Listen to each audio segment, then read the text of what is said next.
Allora, buongiorno a tutti carissimi, sono le 10:30 sempre qui quasi in diretta al Parco della Caffarella.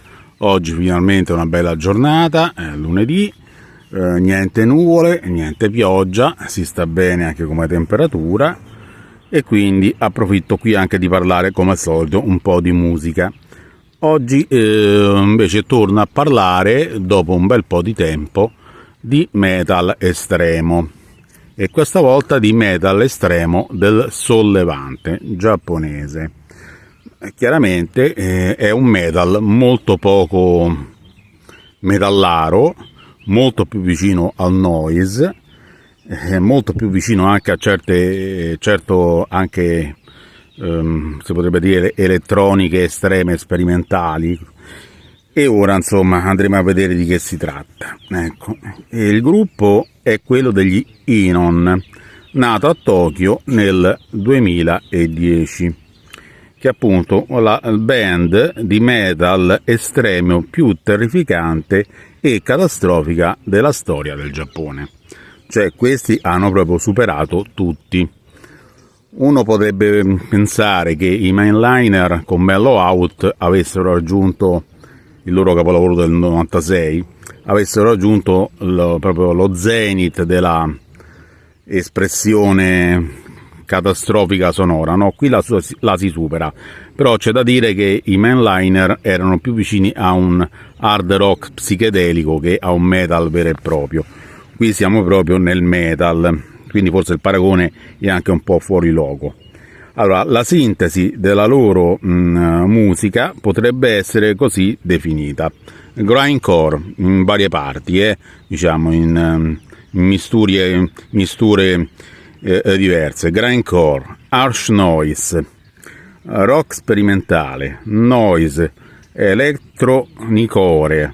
Questa è una definizione appunto che hanno dato alcuni critici per dire della loro musica elettronica, però fatta a livello di hardcore, che non è proprio harshcore o harsh noise. E persino c'è degli nascosti di colonne sonore di western all'italiana. Questo nel loro capolavoro del 2018 che mo andremo ad affrontare. Allora, loro esordirono con un EP di 4 pezzi, Acme Apathy Amok, che è già programmatico in tutti i loro intenti. È un disco di una ferocia estrema, roba da far impallidire Merzbow, dall'iniziale Duel, dove dei grugniti che sembrerebbero provenire dall'inferno vengono alla fine macellati e triturati fino a un finale orgiastico con batteria all'impazzata.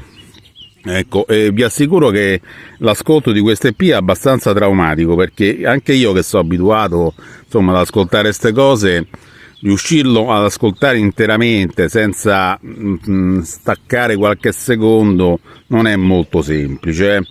È veramente molto urticante per i timpani e un po' proprio anche per forse la psiche, se uno ha una psiche anche un po' debole. Poi il drumming frenetico e urla scannate di Goa of Shoplifting con folate di elettronica. Ecco, questo è un altro dei loro pure esperimenti estremi. The Spasm of Confession è semplicemente un delirio totale da far sembrare musica leggera la Metal Machine Music di Lou Reed. Cioè, se il referente era uno di quei grandi dischi di Lou Reed, qui ecco, fate conto, quella roba lì di Lou Reed però sembra musica leggera in confronto. L'EP dura una ventina di minuti, si trova solamente come file digitale, su YouTube si trova tranquillamente, quindi io l'ho ascoltato lì. Il primo vero album venne nel 2014 e questo già è un grande disco, perché è un disco dove si supera ogni baluardo armonico, anche qua ogni o neanche estremismo noise, quindi c'ha anche un'importanza forse anche storica, ed è per questo un disco importante anche nella loro discografia e nel rock giapponese un po' in generale. Ecco, il primo album venne nel 2014, Mama, che è, diciamo, leggermente più ragionato rispetto all'EP, ma roba di poco, ma infatti ho scritto: il caos regna sovrano, comunque sovrano, in Etude for Lynching by Frailty, che pare descrivere un massacro di vite umane, cioè un genocidio.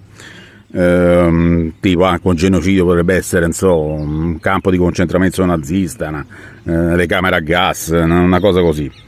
Parricide Agent Service ha qualche parvenza di melodia, ma giusto così.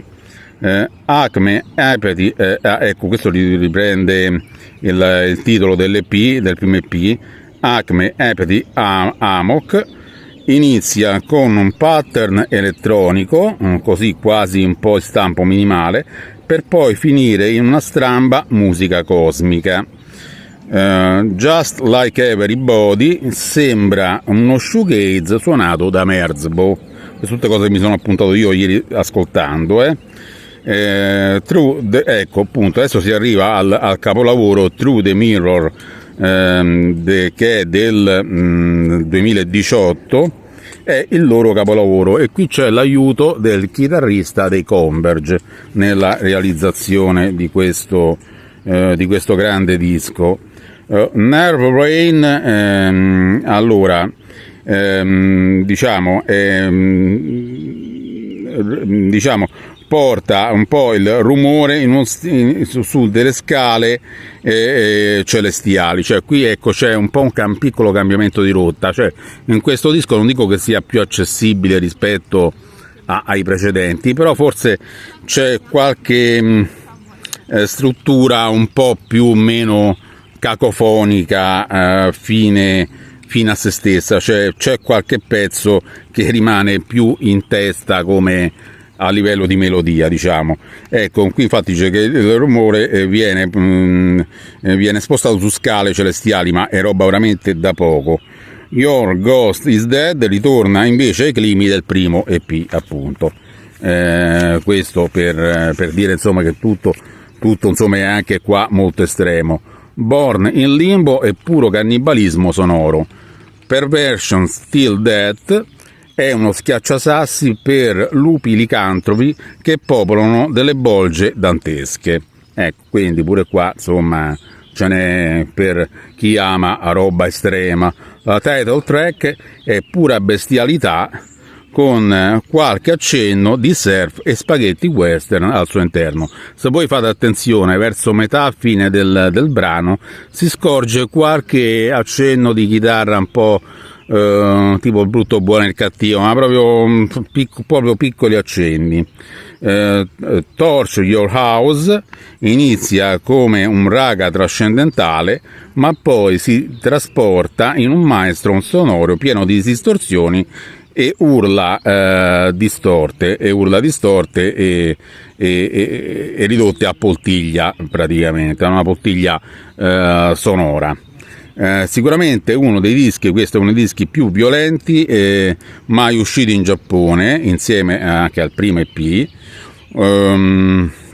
Roba appunto da far impallidire, dicevo, Mellout dei Mindliner, anche se il disco dei Mindliner non si può però paragonare a questo, perché loro erano più appunto inquadrati in uno stile proprio psichedelico hard rock, che poi lì c'era il chitarrista, era lo stesso degli Acid Mother Temple, quindi insomma grandi entrambi, ma generi un po' differenti. Poi questo disco, insomma, ebbe una buona risonanza critica, un po' diciamo internazionale, per così dire, e attirarono l'attenzione della Thrill Jockey e firmarono per la Thrill Jockey per i due dischi successivi, di cui io ho ascoltato solamente il primo per la Thrill Jockey, che è Boys Meets Girl del 2019. E questo è diciamo un album più normale, diciamo, rispetto ai precedenti, e qui ogni pezzo si può anche distinguere l'uno dall'altro come non fosse un'unica bolgia sonora, ecco. Allora, però anche qui ci sono, sempre Heart Shaped Brain non rinuncia alle efferatezze sonore come Final Acting Out. Ecco, questi sono i due pezzi che comunque si riallacciano al loro recentissimo passato. Non male gli 11 minuti di Dubbed as Source, che potrebbero essere stati potrebbe essere un pezzo stato dei primi Controlled Bleeding, quindi ne ho già parlando di Dream Crusher, che erano di Controlled Bleeding. Poi Boy Meets Girl è un mezzo tentativo pop, si fa per dire, alla loro maniera, la title track del disco.